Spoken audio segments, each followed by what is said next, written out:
Iran மீது கணிசமான பாதிப்புகள் இருக்கிறது. ஆனால் ஈரான் இன்று வரைக்கும் முழுமையாக பலவீனப்பட்டதாக யாரும் எடுத்துக்கொள்ள முடியாது. அதனுடைய வெளிப்பாடுகள் தான் இந்த தாக்குதலினுடைய வடிவமாக பார்க்கப்படுகிறது.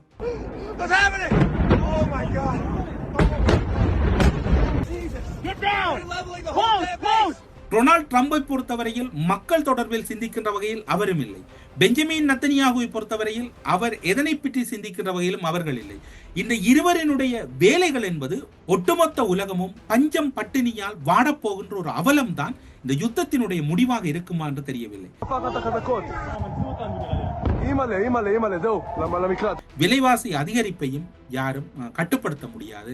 அது அனுரவால முடியாது. அனுரவை மாற்றி இன்னும் ஒருவர் வந்தாலும் முடியாது. ரைனோ ரூஃபிங்கிடமிருந்து ரைனோ பிரீமியர் ரூஃபிங் தீர்வுகள். லங்காஸ்ரீ கழுகு பார்வை நிகழ்ச்சியூடாக மீண்டும் உங்களை பார்ப்பதில் மகிழ்ச்சி.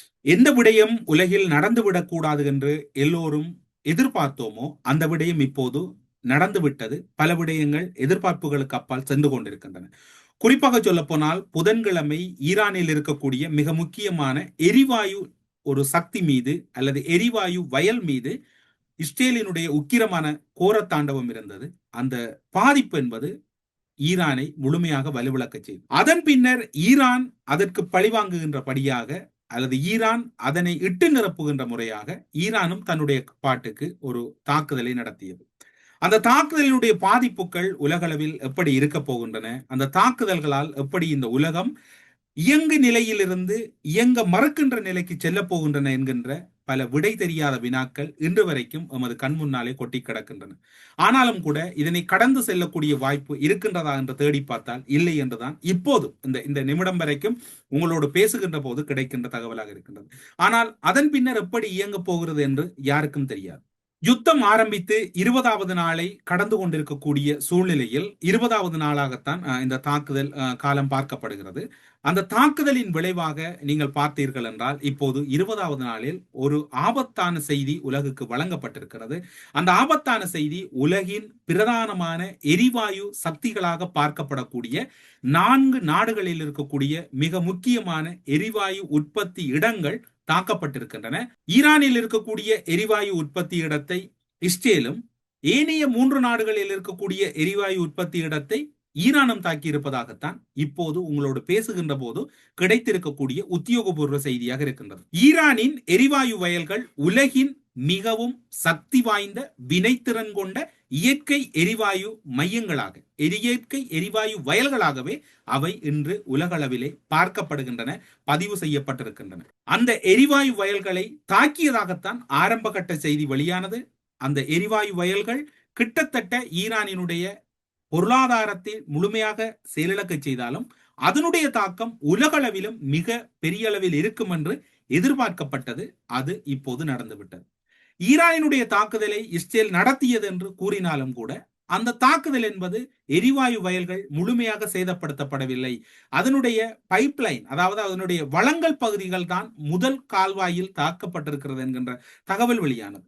அதற்கு பதிலடி கொடுக்கின்ற வகையில் ஈரானும் தன்னுடைய பதிலடிகளை வழங்கியிருந்தது. அந்த பதிலடியில் கட்டார், குவைத், சவுதியில் இருக்கக்கூடிய எரிவாயு வயல்கள் தாக்கி அழிக்கப்பட்டன.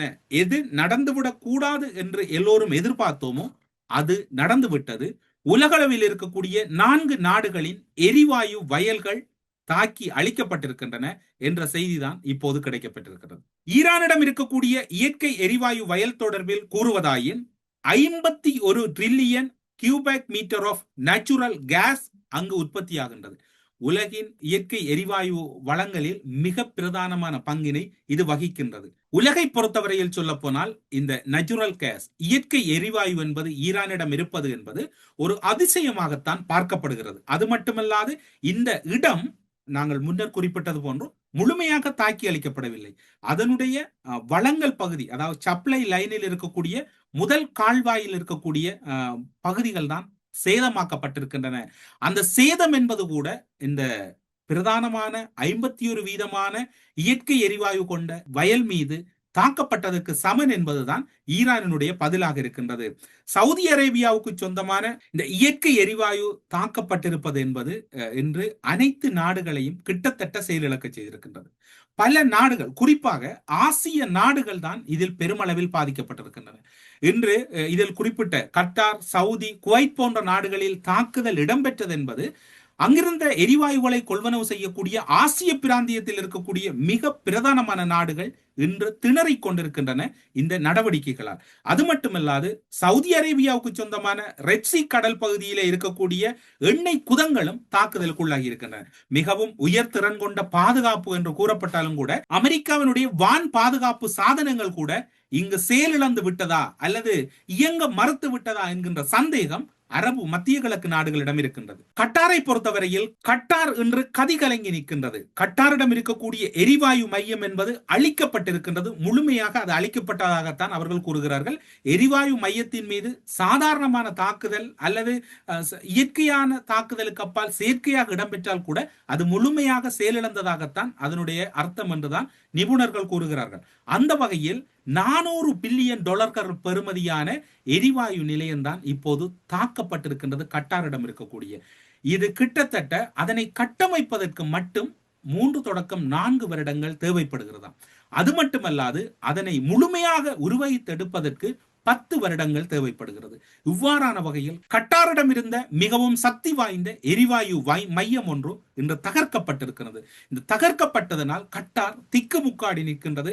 எவ்வாறு இதில் ஈடு செய்ய முடிவது, அல்லது எண்ணெய் குதங்கள் மீதான தாக்குதல் இடம்பெற்ற போது கூட கட்டார் இவ்வாறு கதிகலங்கவில்லை. இப்போது கட்டார் இந்த நிலையில் கதிகலங்கி இருக்கின்றது. சவுதி அரேபியாவும் ரெட்சி கடல் பகுதியிலே இருந்த எண்ணெய் குதங்கள் மீதான தாக்குதலின் பின்னர் சவுதி அரேபியாவும் நிலைகுலைந்திருக்கின்றன. ஒட்டுமொத்தமாக ஒவ்வொரு மத்திய கிழக்கு நாடுகளும் ஒவ்வொரு மனத்தியாலத்துக்கு அடுத்த என்ன இடம்பெறப் போகிறது. ஈரானை பொறுத்தவரையில் இந்த இடத்திலே ஒரு விடயத்தை தான் மீண்டும் மீண்டும் கூற முடிகிறது. ஈரான் இப்போது பாதிப்புகளுக்கு உள்ளாகி இருக்கின்றது. ஈரான் மீது கணிசமான பாதிப்புகள் இருக்கிறது. ஆனால் ஈரான் இன்று வரைக்கும் முழுமையாக பலவீனப்பட்டதாக யாரும் எடுத்துக்கொள்ள முடியாது. அதனுடைய வெளிப்பாடுகள் தான் இந்த தாக்குதலினுடைய வடிவமாக பார்க்கப்படுகிறது. உலகில் ஆசியாவை பொறுத்தவரையில் ஒரு ஆபத்தை அண்மித்து விட்டது என்றுதான் கூற வேண்டும். ஆசிய பிராந்தியத்தின் வளங்கள் பகுதி, அதாவது எரிவாயுவாக இருக்கலாம் அல்லது பெட்ரோலியங்களாக இருக்கலாம், எல்லாவற்றுக்கும் மத்திய கிழக்கில் தங்கியிருந்த நிலையில் இன்று மத்திய கிழக்கு மீதான இந்த தாக்குதல் என்பது ஒட்டுமொத்த ஆசியாவையும் நிலை குலைய வைத்து கதிகலங்க வைத்திருக்கின்றது. இந்த மத்திய கிழக்கு மீதான ஈரானினுடைய அதிரடி நடவடிக்கைகள். அது மட்டுமல்லாது இப்போது மத்திய கிழக்கு மீது எரிவாயு வயல்கள் மீதான தாக்குதல் என்பது ஆசிய பிராந்தியத்திலும் கூட ஒரு நிலை குலைவை ஏற்படுத்தி இருக்கின்றது. கட்டார் எரிவாயு மையத்தின் மீதான தாக்குதலால் பாதிக்கப்பட போகிற நாடுகள் என்ன, அந்த பாதிப்புகளால் ஏற்பட போகின்ற பின்விளைவுகள் என்ன என்றெல்லாம் எல்லோரும் ஆராய்ந்து கொண்டிருக்கின்றனர். ஆனால் பாதிப்புகளை இட்டு நிரப்ப முடியாது. பாதிப்புகளுக்கு இணையாக விலைவாசி என்பது உயரப்போகின்றது. விலை அதிகரிப்பை யாரும் கட்டுப்படுத்த முடியாது. விலை உயர்வை கட்டுப்படுத்தக்கூடிய நிலையில் யாரும் இல்லை. டொனால்ட் ட்ரம்பை பொறுத்தவரையில் மக்கள் தொடர்பில் சிந்திக்கின்ற வகையில் அவரும் இல்லை. பெஞ்சமின் நெத்தன்யாகுவை பொறுத்தவரையில் அவர் எதனை பற்றி சிந்திக்கின்ற வகையிலும் அவர்கள் இல்லை. இந்த இருவரினுடைய வேலைகள் என்பது ஒட்டுமொத்த உலகமும் இன்று முடங்கி ஏதோ ஒரு வகையில் பயணித்துக் கொண்டிருந்த பயணங்கள் அனைத்தும் மக்களை மிகவும் ஏழ்மையான நிலைக்கு தள்ளி ஒட்டுமொத்த உலகமும் பஞ்சம் பட்டினியால் வாடப்போகின்ற ஒரு அவலம் தான் இந்த யுத்தத்தினுடைய முடிவாக இருக்குமா என்று தெரியவில்லை. அது ஈரான் மட்டும் அந்த பஞ்சம் பட்டினியால் பாதிக்கப்பட போவதில்லை, ஒட்டுமொத்த உலகமும் பாதிக்கப்பட போகிறது. ஆனால் உலக ஒழுங்கை சரி செய்து விடுவேன், ஈரானை அழித்து விடுவேன் என்று டொனால்ட் ட்ரம்பும் பெஞ்சமின் நெத்தன்யாகுவும் கூறினாலும் ஈரான் அழிக்கப்பட்டாலும் அதனுடைய பாதிப்பு என்பது ஆக குறைந்தது 2 தசாப்தங்களுக்கு இந்த உலகை ஆட்டி படைக்க போகின்றன. அதனை யாரும் விட்டு நிரப்ப முடியாது. இந்த கட்டார் மீதான தாக்குதல் என்பது, அந்த எரிவாயு நிலையத்தின் மீதான தாக்குதல் என்பது, அதனுடைய விளைவுகள் யார் யாரை பாதிக்க போகின்றன, யார் யார் இந்த எரிவாயு மையத்திலிருந்து எரிவாயுகளை பெற்றார்கள் என்று பார்க்கின்ற போது, முதலாவதாக கட்டார் எரிவாயு மையத்திலிருந்து அதிகளவான எரிவாயுகளை பெற்ற பட்டியலில் சீனா, இந்தியா, தாய்வான், பாகிஸ்தான், தென்கொரியா, குவைத், இத்தாலி, ஐரோப்பிய நாடொன்றும் அதற்குள் இருக்கின்றது. அது மட்டுமல்லாது பங்களாதேஷ், ஜப்பான், சிங்கப்பூர், தாய்லாந்து, இன்னும் பல நாடுகள் இன்னும் அதனுடைய பட்டியலில் இவர்கள் அந்த இப்போது குறிப்பிட்ட நாடுகள் எல்லாம் அதிக அளவிலே அங்கு எரிவாயுவை பெறுகின்றன. அந்த பட்டியலில் இன்னும் கீழ்நிலையில் பல நாடுகள் இருக்கின்றன. நீங்கள் கேட்பது புரிகிறது, இலங்கை இல்லையா என்று. இலங்கை இன்னும் ஒரு நாட்டின் ஊடாக அந்த எரிவாயுவை கொள்வனவு செய்யக்கூடும். இலங்கையை பொறுத்தவரையில் கூடுதலான எரிவாயுக்கள் அல்லது பெட்ரோலியங்களை இந்தியாவுக்கும் சிங்கப்பூருக்கும் ஊடாக பெறுகின்ற ஒரு சூழ்நிலை இருக்கிறது. அந்த நிறுவனங்கள் ஊடாகத்தான் பெறுகிறது. எனவே இதனுடைய பாதிப்பு சீனாவையும் இந்தியாவையும் அதிக அளவில் பாதிக்கப் போகின்றது. சீனாவும் இந்தியாவும் பாதிக்கப்படுகின்ற போது இயல்பாகவே இலங்கையும் பாதிப்பு வந்துடும். என்றால் அதிகளவான பெட்ரோலியம் மற்றும் எரிவாயுக்களை இந்தியா, சிங்கப்பூர் போன்ற நாடுகளில் இருந்து பெற்றுக்கொள்கின்றது. அதனோடு பார்க்கின்ற போது இந்த நிலை, அதாவது இப்போது கட்டாரில் ஏற்பட்டிருக்கக்கூடிய இந்த பாதிப்பு என்பது பழைய நிலைக்கு வருவதாக இருந்தால் ஆக குறைந்தது ஒரு சாதாரணமான கணக்கின் அடிப்படையில் 5 வருடங்களாவது வேண்டும் என்கின்ற ஒரு தரவு சர்வதேச நிபுணர்களால் கூறப்பட்டிருக்கிறது. இந்த பாதிப்புகள் எப்படி என்று தெரியாது, ஆனால் இது 5 வருடங்கள் என்பது கூட ஒரு சாதாரணமான உத்தேச அடிப்படையில் தான் கூறப்படுது. குறைவதற்கு வாய்ப்பில்லை, அது கூடுவதற்கும் வாய்ப்பு இருக்கின்றது. ஐரோப்பிய நாடுகளை பொறுத்தவரையில் இத்தாலி மட்டும்தான் இந்த எரிவாயுவை கட்டாரிடமிருந்து பெற்றுக் கொண்டிருந்தது. ஏற்கனவே ஐரோப்பிய நாடுகளுக்கும் ரஷ்யாவுக்கும் இடையில் பல தடைகள் இருக்கின்றன. எரிவாயுவை பெறுவதில் கூட ஐரோப்பிய நாடுகள் பல திணறிக் கொண்டிருக்கின்றன. சில நாடுகள் அவர்களிடம் இருக்கக்கூடிய நல்லுறவின் அடிப்படையை பெற்றுக் கொள்கின்றது. இந்த தாக்குதலின் பின்னர் ஐரோப்பிய நாடுகளுக்கு 30% எரிவாயு விலை அதிகரிப்பு ஏற்பட்டிருக்கிறது. இந்த விலை குறைப்பு என்பது அசாத்தியமாகின்றது. ரஷ்யா மீதான தடைகள் தொடர்கிறது. எப்படி நகரப்போகிறது என்று யாராலும் ஊகிக்க முடியாமல் இருக்கின்றது. இந்த எரிவாயு தட்டுப்பாடு என்பது இனி அதிக அளவில் இருக்கலாம் என்று கூறப்படுகிறது. அது மட்டுமல்லாது அமெரிக்கா, இஸ்ரேலை பொறுத்தவரையில் இன்னும் ஒரு திணறல் அவர்களுக்கு அதிகரித்திருக்கின்றது. முழுமையாக தாக்குகின்றோம், பல கனரகமான குண்டுகளை கூட ஈரான் மீது செலுத்துகின்றோம், அங்கு இருக்கக்கூடிய அனைத்து நிலையங்களும் தாக்கி அளிக்கப்படுகின்றன, எல்லாமே தகர்க்கப்படுகிறது. எப்படித்தான் ஈரானால் மீண்டும் இந்த ட்ரோன் மற்றும் ஏவுகணை தாக்குதல்களை நகர்த்த முடிகிறதோ என்கின்ற அச்சம் அமெரிக்கா, இஸ்ரேல் இடையில் அதிகரித்திருக்கின்றது.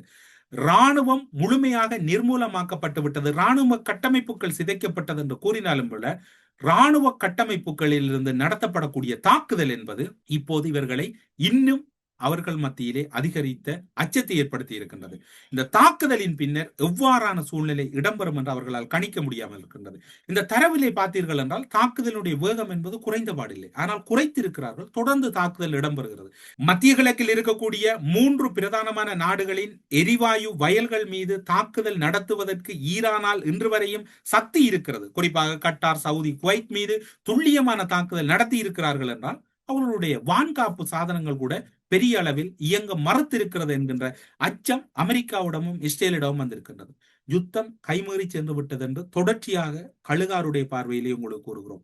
ஆனால் மீண்டும் கூறுகிறோம், இந்த யுத்தம் ஒரு பெரும் பஞ்சம், பட்டினியை உலகளவில் ஏற்படுத்த போகின்றது. யாரும் இதனை கையாளக்கூடிய நிலையில் இல்லை. கையாளுகின்ற நிலையில் யாருமே கண்ணு கட்டிய தூரம் வரை தெரியவில்லை. எனவே இந்த பாதிப்பிலிருந்து எவ்வாறு உலகம் மீண்டு வரப்போகிறது என்று தெரியாது. மேற்குலகை பொறுத்தவரையில் ஓரளவு இந்த விடயத்தை கையாளுவதற்கு ஏதோ ஒரு உபாயத்தை கையாளும். ஆனால் ஆசிய பிராந்தியத்தில் குறிப்பாக 3ஆம் மண்டல நாடுகளினுடைய நிலை மிக ஆபத்தை எட்ட போகின்றது. எவ்வாறு அவர்கள் பயணிக்க போகிறார்கள், எந்த கட்டத்தை நகர்த்த போகிறார்கள் என்றெல்லாம் கேள்வி இருக்கின்றது. இலங்கையை பொறுத்தவரையில் இப்போது இந்த கழுகு பார்வையூடாக ஒரு கழுகாருடைய ஒரு ஆலோசனையாக உங்களிடம் ஒரு விடயத்தை கூறிக்கொள்ள முடியும். இலங்கையில் இருக்கக்கூடிய அனைத்து மக்களும் முடியுமானவரை விறகுகளை பயன்படுத்துங்கள். அங்கு இருக்கக்கூடிய மரத்தூசு மற்றும் உமி அடுப்புகளை பயன்படுத்தி ஒரு சாதாரண கடந்த கால வாழ்க்கைக்குள் உடனடியாக உங்களை நீங்கள் மாற்றிக்கொள்ளுங்கள். அவ்வாறு மாற்றிக்கொள்ளாத விடத்து இந்த ஆபத்தை யாரும் விட்டு நிரப்ப முடியாது. விலைவாசி அதிகரிப்பையும் யாரும் கட்டுப்படுத்த முடியாது. அது அனுரவால முடியாது. அனுரவை மாற்றி இன்னும் ஒருவர் வந்தாலும் முடியாது. இது செயற்கையாக அல்ல, இது செயற்கையை இயற்கையாக மாற்றிக் கொண்டிருக்கிறார்கள். இந்த இயற்கையாகவே இந்த அழிவை செயற்கை ஆயுதங்கள் நகர்த்தி கொண்டிருப்பதனால் யாரும் இதனை கடந்து செல்ல முடியாத ஒரு ஆபத்தை எதிர்கொள்ள வேண்டி இருக்கின்றது. எனவே முடிந்தவரை இந்த ஆபத்திலிருந்து எவ்வாறு மீள்வது என்பது ஒருவருடைய கைகளும் அந்த விடைகளுக்கு தெரிவதாக இல்லை. ஆனால் இந்த காலப்பகுதியில் இந்த தாக்குதலினுடைய கோர முகம் என்பது இனி வரப்போகின்ற நாட்களில் அதிகரிக்கப் போகின்றது. அமெரிக்காவை பொறுத்தவரையிலும் அமெரிக்காவும் இந்த தாக்குதலில் இருந்து பின்வாங்குவதற்கு வாய்ப்பில்லை. தாக்குதலை உடனடியாக நிறுத்துங்கள் என்று 12 முஸ்லிம் நாடுகள் பகிரங்கமான கோரிக்கையும் ஒரு பதட்டத்திலும் இருக்கின்றன. இந்த தாக்குதலுடைய பாதிப்பை அவர்கள் முழுமையாக உணர்ந்து விட்டார்கள். கட்டார், அஜர்பைசான், பஹ்ரைன் மற்றும் எகிப்து, Jordan, Kuwait, Lebanon, Pakistan, Saudi Arabia, Syria, துருக்கி, ஐக்கிய அரபு அமீரகம் ஆகிய நாடுகள் இந்த தாக்குதலின் ஆபத்தை உணர்ந்து அவசர கோரிக்கையை விடுத்திருக்கின்றார்கள். தாக்குதலை உடனடியாக நிறுத்துங்கள். நீங்க அமெரிக்க நிலைகள் மீது தாக்குதல் நடத்துகிறேன் என்று ஈரான் கூறுகிறீர்களே, ஆனால் இங்க இருக்கக்கூடிய வணிக மையங்கள் எல்லாம் அளிக்கப்படுகிறது, மக்கள் மீது தாக்குதல் உடனடியாக நிறுத்துங்கள் என்று, அல்லது நாங்கள் உங்கள் மீது ஒரு விபரீதமான நடவடிக்கை எடுக்க வேண்டும் என்கிற வகையில் மிரட்டல்கள் இருக்கின்றது. எந்த மிரட்டல்களுக்கும் ஈரான் அடிபணிகின்ற வகையில் ஈரானுடைய கருத்துக்களோ அல்லது ஈரானுடைய செயற்பாடுகளோ இல்லை. அவர்களை பொறுத்தவரையில் இழப்பதற்கு எதுவும் இல்லை. இனி இழப்புகளை கொடுப்பதற்குத்தான் ஈரான் காத்திருக்கின்றது. ஈரான் இந்த யுத்த களமுனை அல்லது இந்த காலப்பகுதியில் முழுமையாக செயலிழக்கப்பட்டதாக அமெரிக்கா அறிவிக்கின்ற போது இந்த உலகினுடைய பெரும்பாலான பகுதிகள் இயக்க நிலையிலிருந்து இயங்காத நிலைக்குள் செல்லக்கூடிய ஒரு ஆபத்து இருக்கின்றது. ஈரான் மீது அமெரிக்காவும் இஸ்ரேலும் அழிவுகளை கொடுக்க கொடுக்க அதனுக்கு இணையாக ஈரானும் அமெரிக்க சார்பு நாடுகள் மீது தன்னுடைய தாக்குதலை கொடுத்து கொண்டுதான் இருக்க போகிறது. எனவே இந்த யுத்தம் முடிவடைகின்ற போது உலகின் பல நாடுகள் இயக்க நிலை அற்று ஒரு ஸ்தம்பித்த நிலைக்குள் செல்ல போகின்றது. குறிப்பாக மத்திய கிழக்கு நாடுகள் கடந்த காலங்களில் நாங்கள் கதைகளில் படித்தது போன்று ஒரு பாலைவனமாக மாறிவிடுமோ என்கின்ற ஆபத்து பலரிடம் இருக்கின்றது.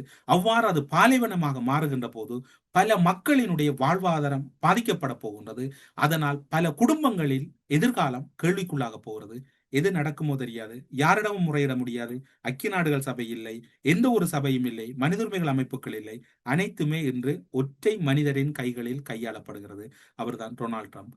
பார்ப்போம் என்ன இடம்பெறப் போகிறது என்று. கழுகார் பகிர்ந்திருக்கக்கூடிய நல்ல தகவல்களை எடுத்துக்கொண்டு முடிந்தவரை உங்களை நீங்களே பாதுகாத்துக் கொண்டு இந்த உலகத்தில் பயணிப்பதற்கு அனைவரும் தயாராகுங்கள் என்று கூறி கழுகு பார்வை நிகழ்ச்சியிலிருந்து விடைபெற்றுக் கொள்கிறேன். நன்றி, வணக்கம்.